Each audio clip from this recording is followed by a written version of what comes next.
आज हम बात करने वाले हैं सेट थ्योरी की। सेट थ्योरी में आते हैं कि हाँ सेट क्या होते हैं और सेट के एलिमेंट्स और सेट के कितने प्रकार होते हैं, सेट के टाइप्स। तो आज हम ये सब बात करने वाले हैं। तो हम पहले देख लेते हैं कि what is set. So set a collection of object is called set, and every object included in the set is called elements of a set। यानी कि जो ऑब्जेक्ट्स से जो कलेक्शन है, बहुत सारे ऑब्जेक्ट्स हैं और उसका जो कलेक्शन है वो सेट कहलाता है। और सेट और उस सेट में जो ऑब्जेक्ट्स हैं वो एलिमेंट्स कहलाते हैं। अब ये तो हुई डेफिनेशन, लेकिन अब हमें इसे रिप्रेजेंट भी करना पड़ेगा। रिप्रेजेंट किससे करते हैं वो देखते हैं कि set is represent by capital letters, यानी कि capital A, capital B, capital C, ऐसे कैपिटल डी, ई, एफ, ऐसे इससे हम रिप्रेजेंट करते हैं। और इसका जो सेट के एलिमेंट किससे रिप्रेजेंट करते हैं वो करते हैं स्मॉल लेटर, यानी स्मॉल ए, स्मॉल बी, सी, डी। और हम नंबरों से भी इसको रिप्रेजेंट कर सकते हैं, 1 2 3 4 5 6 ये सारे। अब बात करते हैं टाइप्स ऑफ सेट। जो पहला टाइप है वो है नल सेट, और जिसको हम कहते हैं एम्प्टी सेट। इस सेट की डेफिनेशन क्या है कि this set contain no element and represent by curly braces and 5। तो जो नल सेट है इसमें एक भी एलिमेंट नहीं आएगा, यानी कि नल सेट बिल्कुल ब्लैंक रहेगा, तो वो नल सेट है। एग्जाम्पल में दिए है कि A is equals to curly braces. Curly braces में से एक भी जो कर्ली ब्रेसेस है उसमें एक भी एलिमेंट नहीं है, तो ये क्या कहलाएगा, एम्प्टी सेट, यानी कि A is A empty set. अब सेकंड आता है सिंगल टोन सेट, और जिसे हम कहते हैं यूनिट सेट। इसमें क्या होता है, सिर्फ एक एलिमेंट आता है। इसमें एक एलिमेंट जिसमें भी एक जिस सेट में एक एलिमेंट आए उसे हम सिंगल टर्न सेट बोलेंगे या यूनिट सेट बोलेंगे। तो इसकी डेफिनेशन क्या है कि this set contain only one element in the set. Example में दिया हुआ है कि A is equal to curly braces 1 दिया हुआ है, यानी कि ये इसमें सिर्फ एक एलिमेंट है 1। तो क्या है, सिंगल टोन सेट। थर्ड आता है फाइनाइट सेट। इस सेट की डेफिनेशन क्या है, this set contain finite and limited number of elements.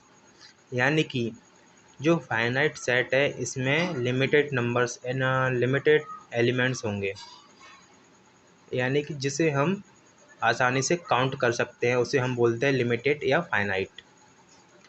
तो एग्जांपल के साथ इसको समझते हैं। तो क्वेश्चन फर्स्ट है कि A is equal to curly braces में बताना है कि एक्स की वैल्यू क्या क्या होंगी। हिंट दी है कि 1 इज़ लेस देन एक्स और एक्स इज़ लेस देन 9, यानी कि जो एक्स है वो 1 से छोटा नहीं है और 9 से बड़ा नहीं है, यानी कि 1 की पीछे की वैल्यू नहीं आएंगी और 9 की आगे की वैल्यू नहीं आएंगी। तो 1 और 9 के बीच में जो जो वैल्यू आती हैं वो यहाँ पर आएगा। And x is natural number, और बता भी दिया है कि जो नंबर हैं वो किस टाइप के हैं। तो आंसर में 1 से 9 की वैल्यू क्या क्या होती हैं, वो होती हैं 2 3 4 5 6 7 8। तो ये इसका आंसर हो जाएगा। अब आते हैं इनफाइनाइट सेट पे। This set contain infinite number of elements. Infinite mean जिसे हम काउंट नहीं कर सकते, इसमें कोई लिमिट नहीं है, वो यानी कि इनफाइनाइट तक वो चीज़ जा रही है, तो उसे बोलते हैं इनफाइनाइट।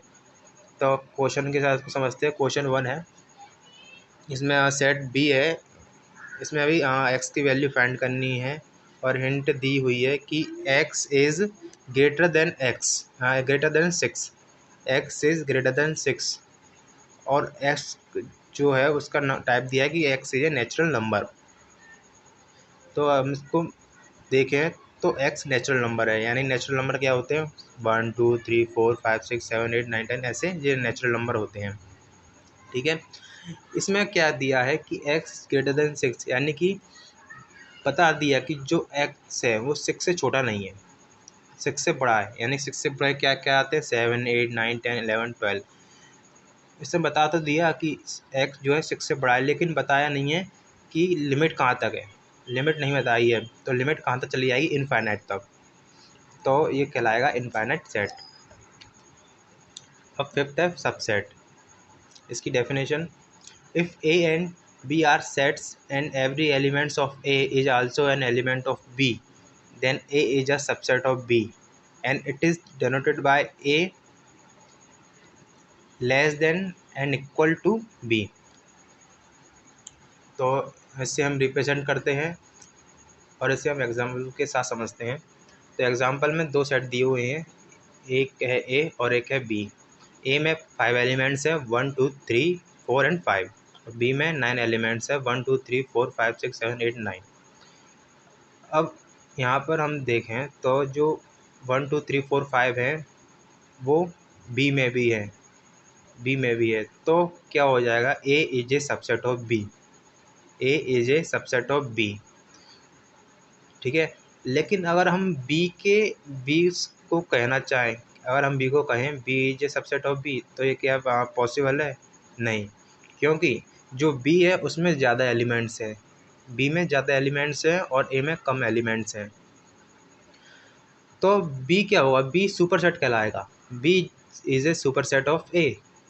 इसे हम सबसेट नहीं कह सकते क्योंकि बी में जो है एलिमेंट्स ज़्यादा हैं, तो B is a superset of A and A is subset of B. अब नेक्स्ट सुपरसेट ही है सुपरसेट। जैसे कि हमने अभी देखा था, subset means in given set is present in other set but other set में contain more elements than given set. हमने अभी देखा था कि सबसेट का जो मीन होता है वो होता है कि जो एक सेट के एलिमेंट्स बी सेट में भी हों, लेकिन क्या हो अगर जो जो दूसरा सेट है उसमें अगर कोई एलिमेंट ज़्यादा है। एग्जांपल में दिया है कि ए में 5 एलिमेंट्स हैं और बी में 2 एलिमेंट एक्स्ट्रा हैं, तो इसे हम क्या कहेंगे, इसे हम बोलेंगे कि A is a subset of B but B is a superset of A. तो ये होता है सुपरसेट। अब ऐसा भी हो सकता है कि सुपरसेट ना हो, और यहाँ पर हो रहा है कि A is not superset of B, A is not superset of B. A subset तो है बी का लेकिन ए सुपरसेट नहीं है बी का।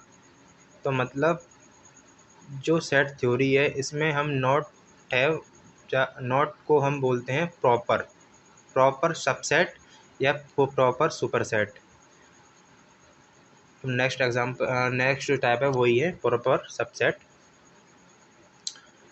If B is a proper subset of A, then all elements of B are in A, but A contain at least one element that is not in B.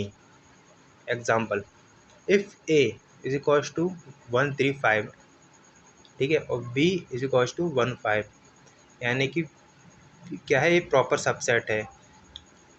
B में जो B है वो proper subset है A का, यानी कि B में कम element हैं और ए में ज़्यादा एलिमेंट है, यानी ए में ज़्यादा एक्स्ट्रा एलिमेंट है।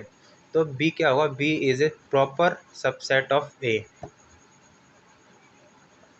और द सेट सी, इसमें एक सेट दिया है C 1 3 5 is A subset of A, तो सी क्या हो जाएगा, सबसेट हो जाएगा ए का, लेकिन सी प्रॉपर सेट नहीं होगा ए का, यानी कि सी इक्वल है ए के, लेकिन प्रॉपर सबसेट नहीं। प्रॉपर का मीन्स क्या निकल रहा है, प्रॉपर मीन्स निकल रहा है नॉट, नॉट निकल रहा है, यानी कि सबसेट नहीं है।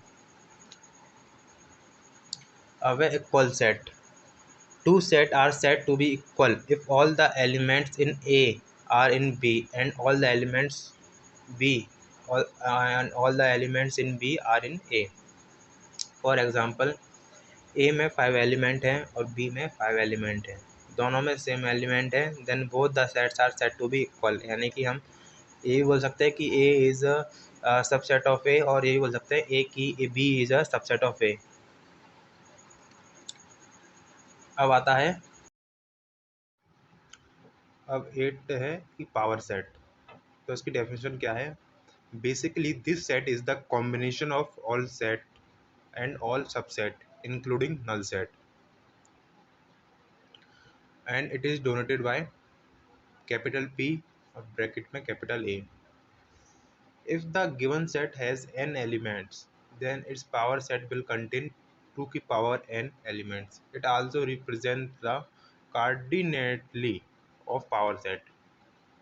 यानी कि जो पावर सेट है इसमें सारे सेट होते हैं, जितने भी टाइप होते हैं सेट को सारे पावर सेट में होते हैं, यानी पावर सेट पावर से सारे नहीं बड़ा है। Power set is a big set, इसमें सारे सबसेट होते हैं, सेट होते हैं, इसमें नल सेट भी होता है। तो इसको हम एग्जांपल के साथ समझते हैं। इसमें दिया हुआ है कि a is equals to A B C and number of elements 3, यानी कि पहले हमें काउंट करना है कि एलिमेंट्स कितने हैं। यहाँ पर 3 एलिमेंट्स है ए बी सी, अगर डी होता तो 4 एलिमेंट्स हो जाते। ठीक है, अब therefore the subset of set R, क्या हुआ इनके सबसेट क्या क्या बनेंगे, सबसेट क्या क्या बन सकते हैं। एक सिंगल सेट बन सकता है, सबसेट बन सकता है, ठीक है, और नल सेट बन सकता है। तो इस सारों को हम जो है एक एक करके लिखना है। तो पहले हमने लिखा नल सेट, फिर लिखा ए बी सी, जिसके सारे क्या है सिंगल सेट यानी कि unit set, A B C C A and A B C, ये सारे क्या हुए सबसेट।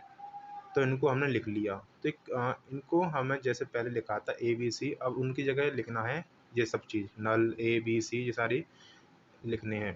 तो डिनोट किससे किया है हमने, कैपिटल पी एंड ब्रैकेट में capital A is equals to curly braces सारे एलिमेंट्स। और हमें इन्हें काउंट करना है कि ये कितने होते हैं। तो ये हो रहे हैं 8। तो 8 को हम क्या लिख सकते हैं 2 की पावर 3। तो आंसर इसका होगा जो वो होगा 2 की power 3 is equal to 8 elements.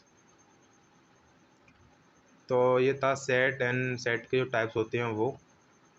मिलते हैं नेक्स्ट वीडियो में।